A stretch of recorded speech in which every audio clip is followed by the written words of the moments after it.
మనకి మే 17 నుండి జూన్ 15 వరకు అధిక మాసం రాబోతుంది కదా!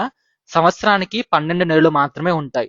మరి ఈ 13వ నెల ఎలా వచ్చిందని అందరికీ సందేహం. ముందు ఇది అర్థమవ్వాలంటే మనం చాంద్రమానం, సౌరమానం గురించి తెలుసుకోవాలి. చాంద్రమానం అంటే చంద్రుడి గమనంపై ఆధారపడి ఉంటుంది. సౌరమానం అంటే సూర్యుడి గమనంపై ఆధారపడి ఉంటుంది. చాంద్రమాన సంవత్సరానికి, సూర్యమాన సంవత్సరానికి ఉన్న తేడా ఏంటంటే చాంద్రమాన సంవత్సరంలో ఒక్క నెలలో 29.5 రోజులు మాత్రమే ఉంటాయి. అంటే సంవత్సరానికి 354 రోజులు మాత్రమే. అదే సౌరమాన సంవత్సరంలో 365 రోజులు ఉంటాయి.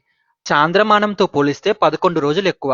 అంటే ప్రతి 32.5 నెలలకి చాంద్రమాన సంవత్సరం సౌరమాన సంవత్సరం కంటే 30 రోజుల పాటు వెనుకబడి ఉంటుంది. ఆ 30 రోజుల్ని సవరించి చాంద్రమాన సంవత్సరాన్ని సౌరమాన సంవత్సరంతో సమానం చేసేందుకు ఆ సంవత్సరంలో ఒక నెలను అధికంగా కలుపుతారు. ఆ నెలనే అధిక మాసం అంటారు. అంటే అధిక మాసం సుమారుగా ప్రతి 32 నెలలకు ఒకసారి వస్తుంది.